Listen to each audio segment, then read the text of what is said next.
नमस्कार, शाम के ठीक 5 बज चुके हैं। आप देख रहे हैं आपका अपना prime time debate show India का सवाल और मैं हूं आपके साथ प्रीति चौहान। साल 2024 में लोकसभा चुनाव होने वाले हैं, इसके लिए सियासी पिच भी तैयार है, लेकिन 2023 सत्ता का सेमीफाइनल भी माना जा रहा है। इस साल के आखिर तक 5 राज्यों में विधानसभा चुनाव होंगे। इन चुनावों को चुनावी ट्रेलर के रूप में देखा जा रहा है। इस विधानसभा में चुनाव से क्या कुछ होगा ये साफ होगा। लोकसभा में बीजेपी का राज रहेगा या बदलेगा रिवाज, ये भी है। साथ ही राजस्थान में भी क्या कांग्रेस का राज रहेगा या रिवाज बदलेगा, इस पर सबकी नजर रहेगी। राजस्थान के दौरे पर आज प्रधानमंत्री नरेंद्र मोदी रहे। जोधपुर पहुंचकर कांग्रेस पर प्रधानमंत्री ने जमकर निशाना साधा। प्रधानमंत्री ने मोर्चा संभालते हुए ये तक कहा कि मुख्यमंत्री अशोक गहलोत थक गए, इसीलिए उनको आराम करना चाहिए। मुख्यमंत्री जी आप आराम कीजिए, हम मोर्चा संभाल लेंगे। खैर, इस बार सत्ता की चाबी किसके पास जाएगी, इसका मुद्दा जनता को ज्यादा लुभाएगा, ये आने वाला समय ही तय करेगा। लेकिन फिलहाल कांग्रेस के सामने छत्तीसगढ़ और राजस्थान का किला बचाने की चुनौती है, तो वहीं बीजेपी मध्य प्रदेश और तमाम जो इलाके हैं वहां के बारे में, तमाम राज्यों के बारे में भी सोच रही है। लेकिन फिलहाल राजस्थान पर प्रधानमंत्री का खासकर फोकस है। कहा जा रहा है कि वहां मुख्यमंत्री अशोक गहलोत की जो गणित है चुनाव को लेकर के, जो रणनीति है राजस्थान चुनाव को लेकर के, वो कुछ अलग ही गाता कह रही है। प्रधानमंत्री ताबड़तोड़ हमला कर रहे हैं। क्या ऐसे में राजस्थान के दिग्गज अशोक गहलोत को मात दे पाएंगे?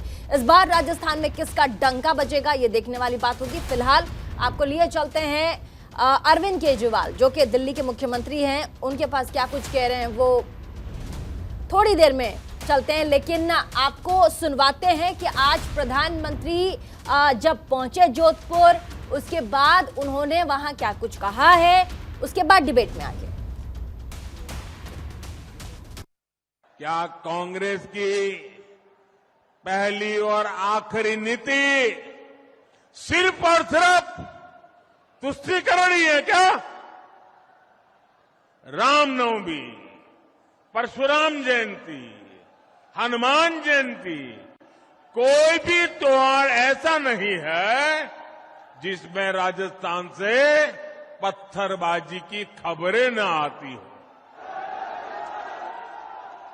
जिस जोधपुर शहर को शांति के लिए जाना जाता था, वहां दिन दहाड़े गैंगवॉर होती है। एक व्यापारी के बेटे का अपहरण होता है, उसे बेरहमी से मार दिया जाता है।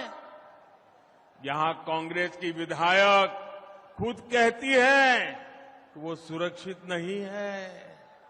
पेपर लीक माफिया ने यहां के लाखों युवाओं का भविष्य बर्बाद कर दिया है। राजस्थान का युवा इंसाफ मांग रहा है। चुनाव के समय बेरोजगारी भत्ते का वादा करने वाली कांग्रेस ने यहां के युवाओं को पेपर लीक माफिया के हवाले कर दिया। ऐसे हर पेपर लीक माफिया के खिलाफ बीजेपी सरकार सख्त से सख्त कार्रवाई करेगी। राजस्थान के इस सियासी गढ़ में क्या होने वाला है, उस पर चर्चा करने के लिए हमारे साथ तमाम मेहमान जुड़ गए हैं। जल्दी से आपको मिलवा देते हैं। हमारे साथ होंगे आज महेश वर्मा, बीजेपी के प्रवक्ता, टीना कनवीर, कांग्रेस की प्रवक्ता, देवेंद्र यादव, देव, आम आदमी पार्टी के प्रवक्ता राजस्थान से, जिया मंजूरी, राजनीतिक विश्लेषक, बिलाल खान, राजनीतिक विश्लेषक हमारे साथ होंगे। शुरुआत करते हैं महेश वर्मा, बीजेपी के प्रवक्ता। प्रधानमंत्री महेश वर्मा जी थोड़ी देर में हमें ज्वाइन करेंगे। टीना मुझे दिखाई दे रही हैं, कांग्रेस की प्रवक्ता। प्रधानमंत्री ने जिस तरीके से आज ताबड़तोड़ जोधपुर की रैली में उन्होंने कांग्रेस पर जमकर निशाना साधा, उन्होंने कहा कि व्यापारियों पर हमला हो रहा है, पत्थरबाजी की जाती है, व्यापारियों का गला घोटा जा रहा है, पेपर लीक माफिया सक्रिय है, राज्य की सरकार कुछ नहीं कर पा रही। प्रधानमंत्री का कहना बहुत बड़ी बात है। तो मैं ये कहना चाहती हूँ कि देश के प्रधानमंत्री को यही सब बातें अगर मणिपुर के संदर्भ में बोलते तो ज्यादा अच्छा लगता कि हाँ, और हमने उनसे उम्मीद थी कि मणिपुर के लिए वो बोलते ऐसा। लेकिन राजस्थान में जिस तरीके का वो बयान दे रहे हैं, वो बहुत ही शर्मनाक बयान दे रहे हैं। मुझे उम्मीद नहीं थी, या किसी भी राजस्थानी को या कोई भी जो सुन रहा है उसको उम्मीद नहीं थी कि देश के प्रधानमंत्री इस भाषा का इस्तेमाल करेंगे। क्योंकि देखिए, राजस्थान के अंदर कोई ऐसी घटना नहीं होती है, लेकिन मणिपुर में हो रही है, तब भी वो खामोश बैठे। और मणिपुर में तो लगातार आप मई से आप जी, मेरी आवाज आ रही है? जी बिल्कुल आ रही है। जी, मई से हम और आप लोग सब डिबेट भी कर रहे हैं कि मई से वहां पर शांति स्थापित नहीं हो रही है, लेकिन उस पर नहीं बोलेंगे देश के प्रधानमंत्री। और मणिपुर पर भी क्यों? उज्जैन में देख लीजिए, लगातार व्यापम घोटाला, वहां पर पेपर लीक, लेकिन राजस्थान में आए हैं क्योंकि राजस्थान में उनके पास कोई मुद्दा नहीं है। इस समय आप देखेंगे कि राजस्थान में अशोक गहलोत सरकार, जो कि विकास मॉडल, राजस्थान मॉडल की सरकार, जो कि जनहितैषी और लगातार ऐसी कल्याणकारी योजनाएं प्रदेश को दी है कि जिससे कि हम कहते हैं कि राज नहीं बदलेगा, रिवाज बदलेगा। ऐसी सरकार जो अशोक गहलोत ने जो काम किया है, उसी की देन है कि हमें उम्मीद है कि फिर से राजस्थान के अंदर कांग्रेस की सरकार वापसी होने जा रही है। हमें इस बात से कतई परवाह नहीं है कि प्रधानमंत्री क्या बयान दे रहे हैं, क्योंकि मुझे लगता है कि वो देखिए, इससे पहले भी जहां पे भी जा रहे हैं लगातार झूठ बोल रहे हैं, कह रहे हैं कि रानी दुर्गावती रेलवे स्टेशन बना दिया, ऐसा कर दिया, वैसा कर दिया, लेकिन उनके बयानों पर आज के समय में लोग विश्वास नहीं कर रहे हैं। इसीलिए उनको एक ऐसी टिप्पणी करनी पड़ रही है कि तुष्टीकरण कर रही है, राजस्थान में सरकार ऐसा कर रही है, वैसा कर रही है। जबकि आप देखेंगे मणिपुर के युवाओं को हाथ में पत्थर देने का काम किस सरकार ने किया? एन बीरेन सरकार ने किया। और किसकी सरकार है वहां पर? भारतीय जनता पार्टी की सरकार है। और जहां जहां डबल इंजन की सरकार है, वहां आप हरियाणा की बात कर लीजिए, नू हिंसा सबने देखी है। लेकिन राजस्थान के अंदर अगर देखा जाए तो वहां पर लगातार आप देखेंगे कि कल्याणकारी योजनाओं की अगर मैं बात करती हूँ तो देखिए, स्वास्थ्य में सबसे ज्यादा पूरे देश में नहीं, विदेश के अंदर भी देखा जाए, पहली बार एक ऐसी सरकार जो कि 25 लाख का स्वास्थ्य बीमा दे रही है। और लगातार युवाओं के लिए रोजगार का और सरकारों के अंदर देख लीजिए, 500 रुपए में गैस सिलेंडर दे रही है। तो जितनी हम लोग जो चुनाव लड़ रहे हैं, चाहे हमने कर्नाटक में चुनाव लड़ा, चाहे राजस्थान की अगर बात कर ले, तो हम विकास पर लड़ेंगे, हम रोजगार के मुद्दे पर चुनाव लड़ेंगे, महंगाई मुद्दे पर चुनाव लड़ेंगे। हम कोई ऐसे बयान और टिप्पणी पर मैं उनको कोई जवाब नहीं देना चाहती हूँ। जी ठीक है, हमारे साथ आम आदमी पार्टी के प्रवक्ता भी हैं देव जी, उनके पास भी हम चलेंगे। देवेंद्र यादव देव जी, आम आदमी पार्टी के प्रवक्ता, आप राजस्थान के विधानसभा चुनाव को कैसे देखते हैं? देखिए प्रीति जी, राजस्थान में दोनों पार्टियां कांग्रेस और भाजपा को लगातार, लेकिन राजस्थान के हालात 2013 में बेरोजगारी चरम पर राजस्थान में 2023 आ गया है। हालात तो नहीं, आज भी राजस्थान बेरोजगारी के ऊपर है, आज भी दलितों के अत्याचार राजस्थान नंबर 2 पर है, आज भी आदिवासियों के खिलाफ नंबर 2 पर है, सबसे महंगी, जबकि सबसे ज्यादा उत्पादन बिजली के राजस्थान में होता है। तो राजस्थान लगातार दोनों पार्टी राजस्थान में बदलाव चाहता है। बदलाव अगर कोई दे सकता है तो आम आदमी पार्टी है। आम आदमी पार्टी इस बार जो है मैदान में हमारे तमाम जो संगठन तैयार, हमारे नेता लगातार दौरे कर रहे हैं और लगातार आम आदमी पार्टी घर पहुंच रहे हैं। जनता का हमको बहुत अच्छा समर्थन मिल रहा है। अनिल केजरीवाल की गंगानगर में रैली हुई थी, वहां भीड़ नजर आई थी, उन्होंने गारंटी कार्ड का तो लगातार जो जनता को आया। हम लोग घर घर अब जा रहे हैं, अपनी उत्साहित नजर आ रही है, चाहिए। दूसरी बात प्रीति जी, जो प्रधानमंत्री के दौरे की बात हो रही थी, आपकी आवाज बहुत कम आ रही है, बहुत कम आ रही, थोड़ा तेज बोलिए। प्रधानमंत्री जी और उन्होंने राजस्थान में से पेपर लीक की बात बताना भूल गए कि सबसे ज्यादा पेपर लीक का बात गुजरात के लोग हैं। उन्होंने राजस्थान में आकर के बेरोजगारी की बात बताना भूल गए कि सबसे ज्यादा बेरोजगारी बात कही तो भाजपा से। तो भारतीय जनता पार्टी को जवाब देना चाहिए, तो राजस्थान के पेपर माफिया के खिलाफ कार्रवाई करें, गुजरात के पेपर माफिया के खिलाफ कार्रवाई क्यों नहीं करी, ये भी उनको बताना चाहिए। युवाओं को रोजगार देंगे, हरियाणा के युवाओं को रोजगार, ये भी उनको बताना चाहिए। तो पार्टी पूरी तरह से जुमलों के सारे मैदान में, आम आदमी पार्टी मॉडल पर और अखिल ईमानदार के साथ तो इस बार राजस्थान में बड़ा परिवर्तन। महेश वर्मा जी, राजस्थान के चुनाव को कैसे देखती है भारतीय जनता पार्टी? प्रधानमंत्री आज जोधपुर के दौरे पर थे, उन्होंने 3 बड़े मुद्दों का जिक्र किया है। उन्होंने कहा है कि यहाँ गला काट, जिस तरीके से व्यापारियों की हत्या होती है, गला काटा जाता है, पेपर लीक माफिया सक्रिय है, पत्थर फेंकने वाला एक गिरोह भी काम करता है, राज्य की सरकार हाथ पर हाथ धर के बैठी है।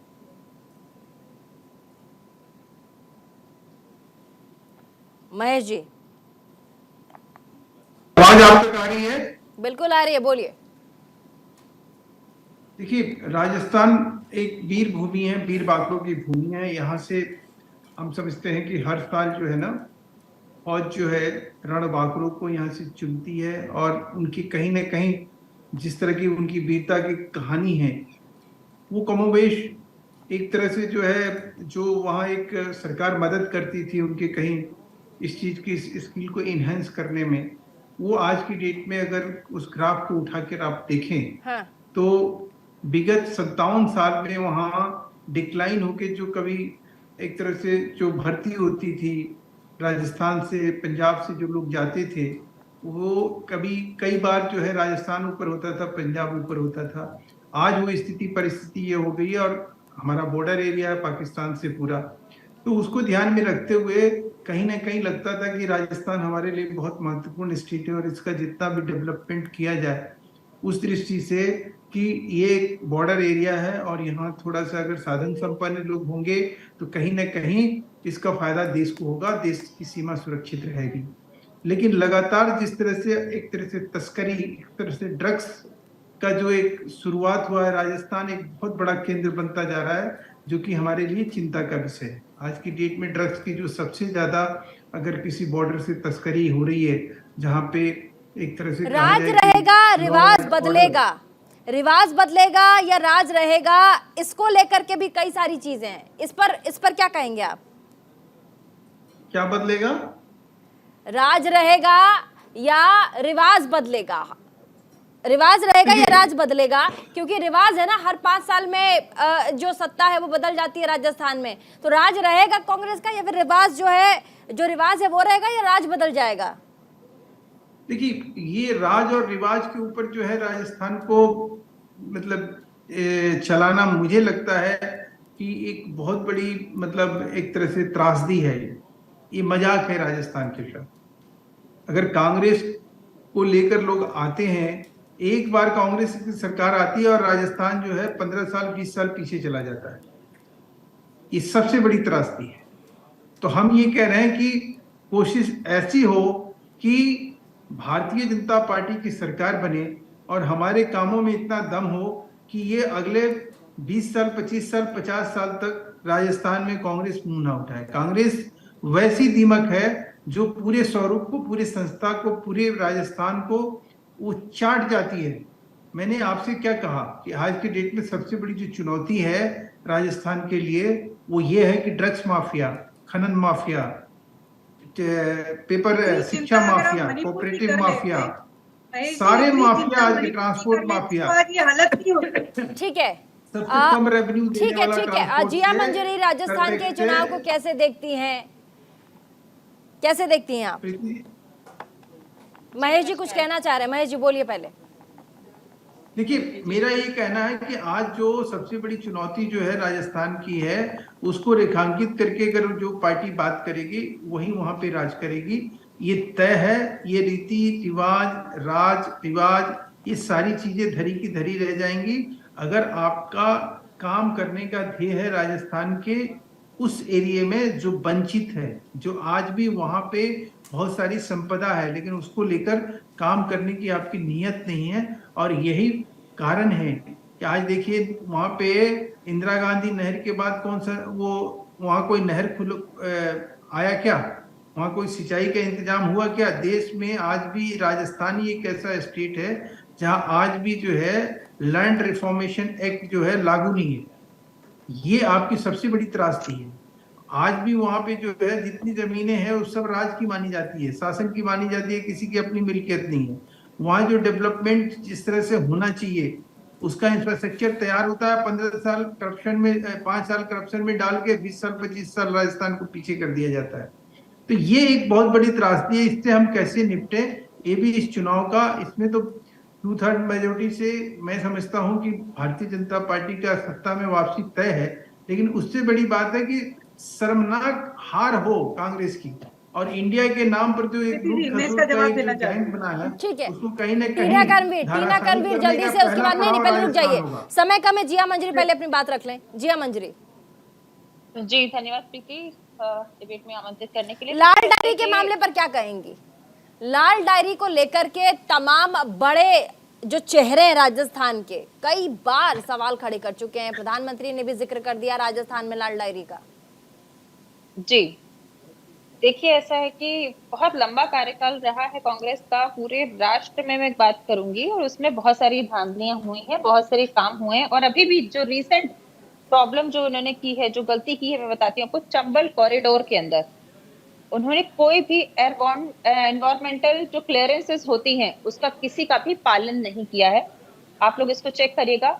जहां पे एक मोर को मारने पर जेल होती है, वहां पे हजारों मोरों को मारा गया है। और नदी से कम कुछ एरिया, लगभग 100 स्क्वायर फीट करके कुछ एरिया छोड़ा जाता है, वो नहीं छोड़ा गया है, जिससे कि आने वाले समय में बाढ़ का खतरा हो सकता है। तो आप देखें कि आनन फानन चुनाव के आते ही जो काम किए जा रहे हैं, उसके अंदर किसी भी प्रकार के नियमों का और किसी भी प्रकार की चीजों का जो क्लियरेंसेस होती है गवर्नमेंट के साइड से, उसका ध्यान नहीं रखा जाता है। दूसरी बात मैं आऊंगी कि देखिए, NHAI ने एक रोड बनाया है जो कि राजस्थान के अलवर से कनेक्टेड होते हुए और सीधे बॉम्बे कनेक्ट कर रहा है। वो बहुत ही एडवांस प्रोजेक्ट था NHAI का, जिसको किया गया। इससे राजस्थान को बहुत ही अच्छी कनेक्टिविटी मिल रही है, जो बीजेपी की साइड से मैंने पढ़ा। और उसमें वहां पे एक्सपोर्ट के लिए बहुत हेल्प होगी उनको।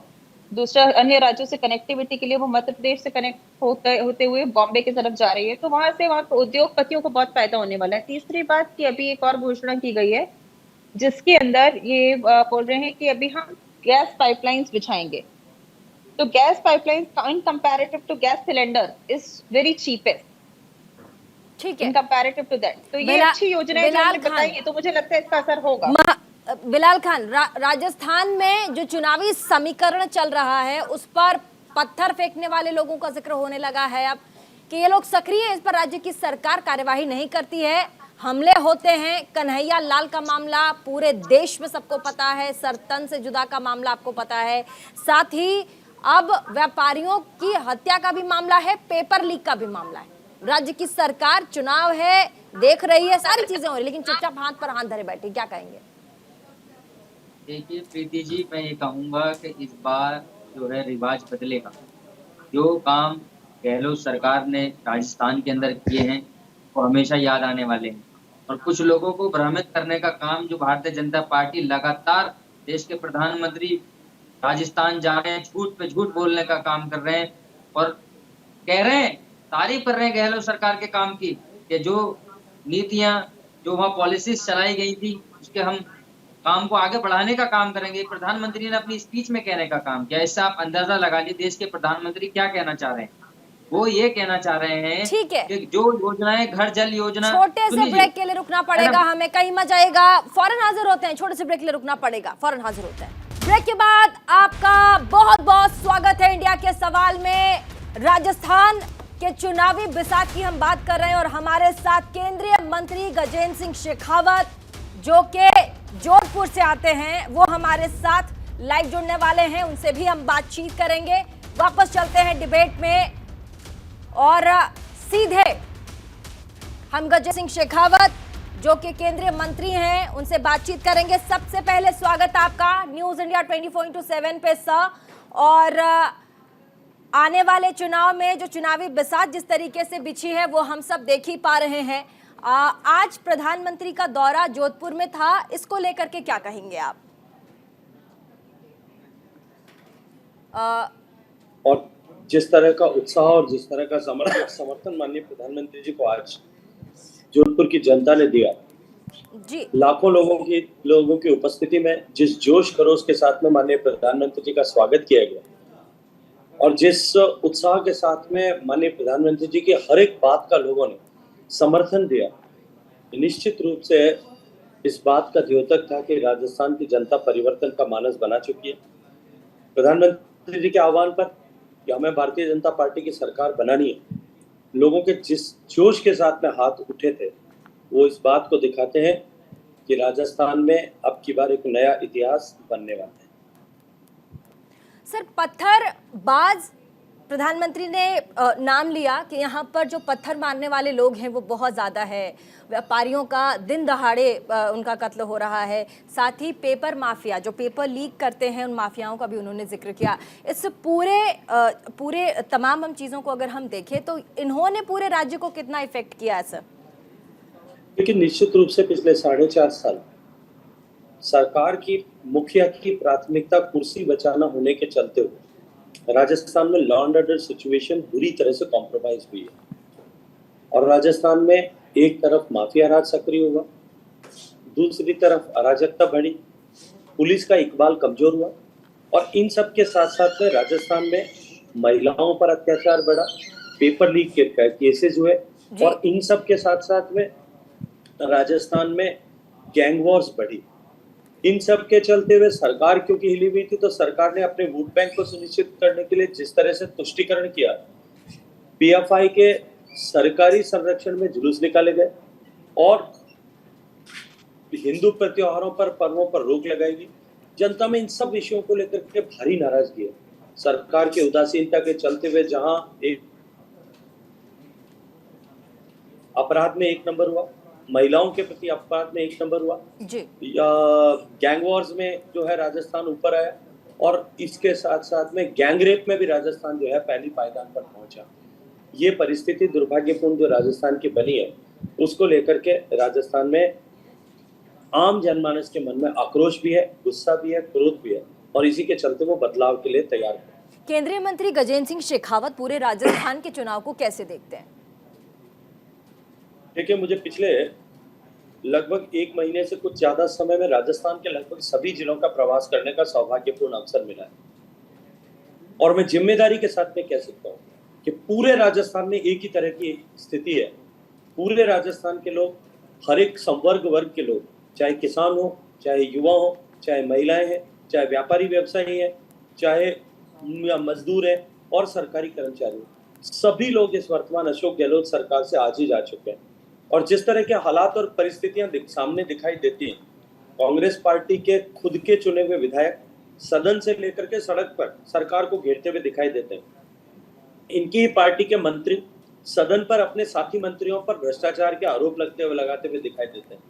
ये सरकार जो सदी की सबसे भ्रष्ट सरकार है, इस सरकार के मंत्री ही सरकार के कच्चे चिट्ठे दिखाते हुए, लाल डायरी दिखाते हुए, लहराते हुए दिखाई देते हैं। ऐसी परिस्थिति में राजस्थान में ये सरकार मात्र अपना संवैधानिक आयुष्य पूरा कर रही है।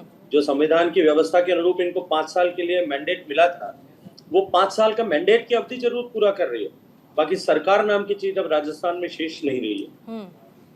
सर, तुष्टीकरण का जिक्र प्रधानमंत्री ने किया। उन्होंने कहा कि तुष्टीकरण की नीति रीति कांग्रेस की रही है, केंद्र में भी और वही राज्य में भी इसका चलन देखने को मिल रहा है। तुष्टीकरण के कारण पूरे राज्य का पतन हुआ है। इस लाइन को कैसे देखते हैं आप? देखिए, अपने वोटों को सुनिश्चित करने के लिए, अपने वोट बैंक को बनाए रखने के लिए कांग्रेस ने हमेशा ही समाज को मजहब के आधार पर, धर्म के आधार पर, ऊंच नीच के आधार पर, गरीब अमीर के आधार पर बांटने का षड्यंत्र किया। अंग्रेजों से शायद कुछ और सीखा हो, लेकिन कांग्रेस पार्टी ने बांटो, फूट डालो और राज करो, समाज को टुकड़ों में विभक्त करो और राज करो, ये मंत्र जरूर आत्मसात किया है। और राजस्थान में भी राजस्थान की वर्तमान सरकार समाज को हिस्सों में विभक्त करके अपने वोट बैंक को सुनिश्चित करने का काम करती है। दंगे होते हैं, दंगों में कार्रवाई के नाम पर जो तुष्टीकरण होता है, दंगों में गिरफ्तारी के नाम पर तुष्टीकरण होता है, दंगों में जो है कानूनी कार्रवाई के नाम पर तुष्टीकरण होता है, मुआवजे के नाम पर तुष्टीकरण होता है। और सरकार में बैठे हुए लोग और सरकार जब ऐसे मानसिकता के लोगों को प्रश्रय देती है तुष्टीकरण के माध्यम से, उसका परिणाम होता है कि कन्हैयालाल की गर्दन सर से अलग कर दी जाती है। बिल्कुल। करौली में दंगा होता है, भीलवाड़ा में दंगा होता है, जोधपुर जैसे शांत शहर में दंगा होता है, और उन सब दंगों में सरकार जब तुष्टिकरण करती है तब इस तरह के जो है मानसिकता वाले लोगों के हौसले बढ़ते हैं, और इनके हौसले बढ़ने के कारण से राजस्थान में अपना वोट बैंक सुनिश्चित करने का सपना देखने वाले राजस्थान के आम आवाम के मन में जहर घोलने का काम करते हैं। चुनावी मुद्दे क्या होंगे बीजेपी के इस बार राजस्थान के लोकल मुद्दे, जिस पर कई बार क्योंकि विपक्ष सर ये हमला भी बोलता आया है कि बीजेपी किसी भी राज्य में आप देख लीजिए सिर्फ प्रधानमंत्री के चेहरे पर चुनाव लड़ना चाहती है, केंद्र के तमाम बड़ी योजनाएं हैं जिनको भुनाती है, वो लोकल मुद्दों पे चुनाव नहीं लड़ती है। इस पर क्या कहेंगे?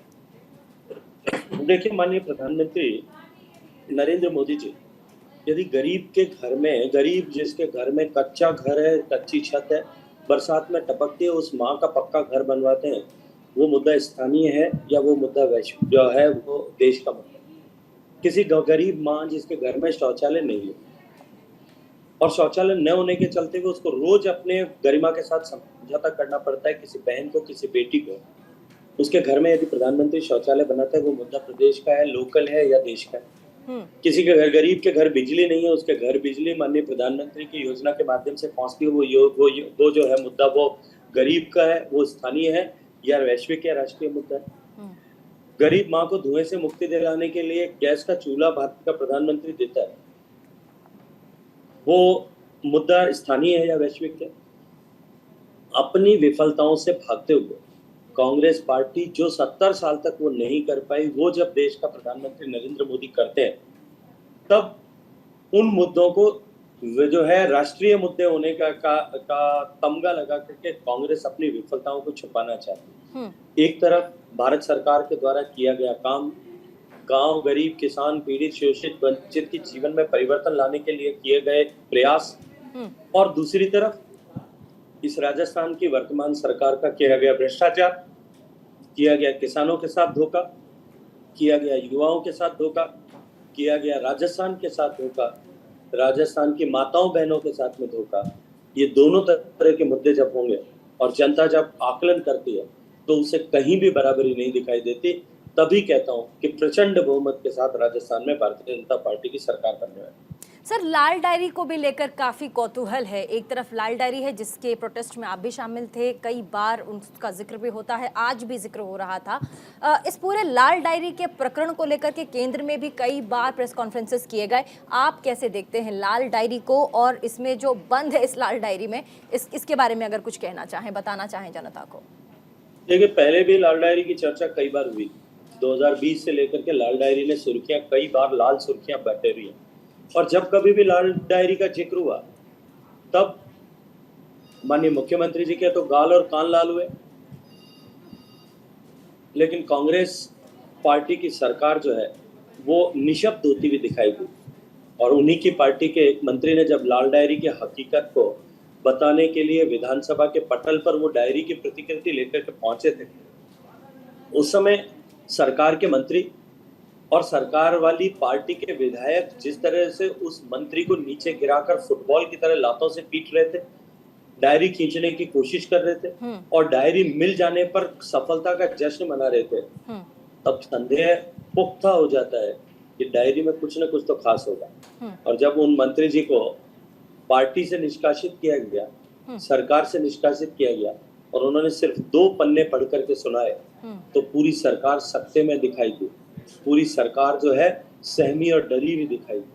अभी तो केवल लाल डायरी के 2 पन्ने आए, जब पूरे पन्ने सामने आएंगे तो इनके पास मुंह छिपाने को जगह नहीं मिलेगी। लेकिन मैं तो इससे आगे बढ़ करके कहता हूँ, ये तो एक लाल डायरी है, न जाने कितने महकमों की, कितने रंग की डायरियां इस सरकार ने सरकार के भ्रष्टाचार से रंगी हुई है। माइनिंग की डायरी अलग होगी, जेजेएम की डायरी शायद नीले रंग की होगी, और जो है सड़क विभाग की डायरी अलग रंग की होगी, पब्लिक डिस्ट्रीब्यूशन में जिस तरह का घोटाला हुआ उसकी डायरी अलग तरह की होगी, मोबाइल खरीद का घोटाले की डायरी का हिसाब किताब किसी और रंग की डायरी में मिलेंगे, अन्नपूर्णा किट के जो है उसके खरीद में घोटाला और मिलावटी सामान बेचने के भेजने के माध्यम से बचा हुआ पैसा, उसका हिसाब किताब किसी और रंग की डायरी में निकलेगा। कितनी डायरियां हैं और कितना भ्रष्टाचार है, ये तो समय आने पर ठीक से जांच होने पर ही सामने आ सकता है। ठीक है सर, नारी शक्ति वंदन अधिनियम, इसको लेकर के भी ये जैसे ही ये विमेन रिजर्वेशन बिल आया उसके बाद तमाम अलायंस में जितनी पार्टियां हैं विपक्ष वो सपोर्ट में आ गई, लेकिन संसद के बाहर, क्योंकि आपने भी देखा, उसे तुरंत ही जुमला बता दिया गया कि जी ठीक है ये वोट लेने के लिए है बट ये 2024 में लागू नहीं हो रहा है और इससे कोई फर्क भी नहीं पड़ेगा कि राज्यों में इसको लेकर के महिलाएं बहुत उत्साहित है। आप नारी शक्ति वंदन अधिनियम और इस बिल को और विमेन रिजर्वेशन बिल को आप राजस्थान में कैसे देखते हैं? वहां पर जैसे ये कानून बन गया, जब लागू होगा उसके बाद कितनी चीजें बदलेंगी राजस्थान में महिलाओं को लेकर के? सर देखिए, पिछले दिनों में ये अधिनियम पारित होने के बाद में माननीय प्रधानमंत्री जी की जो सभाएं जोधपुर में हुई होगी आज, इससे पहले चित्तौड़गढ़ में हुई, उससे पहले जयपुर में एक राजनीतिक कार्यक्रम था, इसके अलावा छत्तीसगढ़ में, तेलंगाना में जितने कार्यक्रम, एक बार उन सारे वीडियोस को उठा करके आप देखिए, महिलाओं का उत्साह आपको अपने आप समझ आता है। देश में पहली बार ऐसा हुआ कि देश के प्रधानमंत्री ने पहले महिलाओं के सशक्तिकरण की चर्चा की, वीमेन एम्पावरमेंट पर फोकस करके महिलाओं के जीवन में परिवर्तन लाने वाले सारे विषयों को एड्रेस किया, और उसके बाद दुनिया के सामने यह कॉन्सेप्ट रखते हुए कि अब वीमेन एम्पावरमेंट से आगे बढ़ करके वीमेन लेड डेवलपमेंट की दिशा में हम सबको आगे बढ़ना होगा, और वीमेन लेड डेवलपमेंट को चर्चा G20 में करने के साथ ही पार्लियामेंट के नए भवन के में आहूत पहले सत्र में महिलाओं को ये अधिकार दे करके उन्होंने देश की महिलाओं का जो है स्नेह तो पहले उनके साथ ही था, विश्वास को भी अर्जित किया है, उनके हृदय को छुआ है, और मैं विश्वास के साथ में कह सकता हूँ कि अब की बार ऐतिहासिक परिणाम इसके चलते हुए आने वाले हैं। विमेन रिजर्वेशन पे जब भी हम बात करते हैं सर, तो राजस्थान में जिस तरीके से हालिया समय में महिलाओं की स्थिति देखने को मिली है, रेप के इतने केसेस सामने आए हैं, इसका जिक्र प्रधानमंत्री ने भी किया है अपने जब वो संबोधित कर रहे थे पूरे देश को, तब उन्होंने ये कहा कि यहाँ आप देखिए खुलेआम राजस्थान में रेप हो रहे हैं, इस पर क्या कहेंगे? देखिए, राजस्थान जिसकी पहचान महारानी पद्मिनी के जौहर से, जिसकी पहचान रानी गंगा देवी के जौहर से थी, जिसकी पहचान पन्नाधाय और गोराधाय के बलिदान से थी, जिसकी पहचान मीराबाई के भजनों से थी, जिसकी पहचान जो है वो कर्माबाई की भक्ति से थी, रानाबाई की भक्ति से थी, उस राजस्थान की पहचान को कलंकित करके राजस्थान की पहचान रेप कैपिटल के रूप में बनाने का पाप अशोक गहलोत सरकार ने किया है। आज राजस्थान में देश के सर्वाधिक रेप की घटनाएं होती, राजस्थान में छोटी छोटी अबोध बालिकाओं को, जिन्होंने जीवन के अभी पूरे 16 बसंत भी न देखे हों, उनके साथ में जिस तरह का दुराचार हुआ, और दुराचार करने के बाद में उनकी जिस तरह से हत्याएं हुई, और उसके बाद में निरंतर बढ़ने वाले केसेस के बाद मुख्यमंत्री और उनके सहयोगियों ने जिस तरह के फौरी बयान दिए, कभी कहा कि राजस्थान में बलात्कार ज्यादा होते हैं क्योंकि हम केसेस ज्यादा रजिस्टर करते हैं, कभी कहा कि घर परिवार के लोग इस तरह की घटनाएं करते हैं इसलिए बलात्कार ज्यादा होते हैं, कभी कहा कि क्योंकि निर्भया का कठोर कानून बना दिया गया इसके कारण से रेप के बाद में मर्डर की घटनाएं ज्यादा हो रही। उनके एक मंत्री ने तो यहाँ तक कहने का दुस्साहस किया कि राजस्थान क्योंकि मर्दों का प्रदेश है इसलिए राजस्थान में रेप की घटनाएं ज्यादा होती है।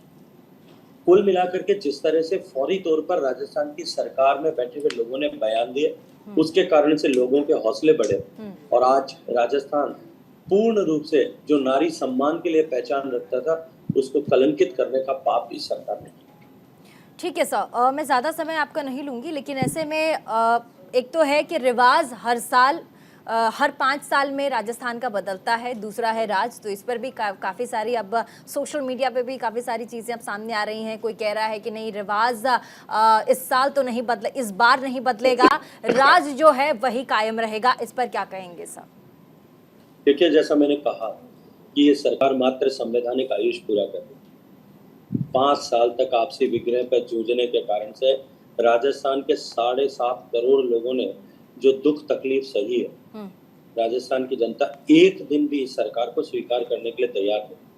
2013 में भी याद दिला देना चाहता हूँ, ये इसी तरह के वादे और दावे करते थे। इन्होंने अपने आप को मुख्यमंत्री 1 नंबर घोषित कराया था, अपने 4.5 साल के डिलीवरी में फेल्योर के बाद में इन्होंने इसी तरह की लोक लुभावन योजनाएं प्रारंभ की। अब की बार भी फिर वही स्थिति है। अपने आप को एक नंबर बताने के बजाय राजस्थान को 1 नंबर घोषित करवाया गया। ठीक उसी तरह की लोक लुभावन घोषणाएं जो है वो घोषित की है। 2013 में 163 सीट 200 में से भारतीय जनता पार्टी को मिलेगी। मैं आपको एक बात दावे के साथ में कह सकता हूं कि अब की बार वो आंकड़ा भी टूटेगा। एक नया कीर्तिमान राजस्थान में भारतीय जनता पार्टी के नेतृत्व में बनने वाली सरकार में बनेगा। एक आखिरी सवाल सर, आप जल संसाधन पूरा का पूरा आप उस मंत्रालय को देखते हैं, ऐसे में नर्मदा का पानी राजस्थान में उसको लेकर के कई सारी बातें पहले थी, लेकिन वो भी पहुंचाने का काम केंद्र सरकार ने किया है, आपके सुपरविजन में हुआ है, इसको कैसे देखते हैं आप? देखिए, नर्मदा का पानी जब माननीय नरेंद्र मोदी जी गुजरात के मुख्यमंत्री थे और सरदार सरोवर डैम का निर्माण हुआ था, पानी को लेकर के राज्यों के बीच में अमूमन, जैसा आज प्रधानमंत्री जी ने भी कहा कि एक एक बूंद पानी का झगड़ा होता है, लेकिन माननीय प्रधानमंत्री जी ने पश्चिमी राजस्थान की हालात, हकीकत और अवस्था को देखते हुए सहृदयता पूर्वक बिना किसी क्लेम के 0.5 MAF पानी राजस्थान को दिया। आज उसके चलते हुए 2 लाख हेक्टेयर जमीन राजस्थान में बाड़मेर और जालोर जिले की सिंचित हो रही है और हजारों लोगों को पीने का पानी मुहैया करवाया गया। मैं ये मानता हूँ कि ये जो गुजरात में मुख्यमंत्री रहते हुए माननीय प्रधानमंत्री जी ने राजस्थान का जो उपकार किया था, हम राजस्थान के, विशेष रूप से पश्चिमी राजस्थान के लोग माननीय प्रधानमंत्री जी के हमेशा हमेशा के लिए उसके चलते हुए ऋणी होंगे। बहुत बहुत शुक्रिया हमारे साथ जुड़ने के लिए केंद्रीय मंत्री गजेंद्र सिंह शेखावत जी, आपका बहुत बहुत शुक्रिया। आपने समय दिया न्यूज़ इंडिया 24/7 को और साथ ही इंडिया के सवाल को, और आपने देखा कि कैसे प्रधानमंत्री नरेंद्र मोदी का जो दौरा राजस्थान में था और ऐसे में जोधपुर में प्रधानमंत्री ने धुआंधार तरीके से विपक्षी पार्टी साथी अशोक गहलोत पर करारा प्रहार किया है। ऐसे में आने वाले समय में राजस्थान में क्या होगा वो देखने वाली बात होगी। तमाम पार्टियां अपनी शक्तियां झोंक रही हैं। एक तरफ ये कहा जा रहा है कि रिवाज बदल जाएगा और साथ ही ये भी कहा जा रहा है कि इस बार रिवाज नहीं बदलेगा, राज्य की सरकार ही रहेगी। उस पर हमने केंद्रीय मंत्री गजेंद्र सिंह शेखावत की जो राय है वो हमने जाना। जल शक्ति मंत्रालय देखते हैं, ऐसे में आगे क्या होगा उस पर हमारी नजर रहेगी। लेकिन यहाँ पर फिलहाल छोटे से ब्रेक के लिए हमें रुकना पड़ेगा, कहीं मत जाइएगा। देखते रहिए न्यूज़ इंडिया 24/7 और देखना ना भूलें prime time debate show India का सवाल।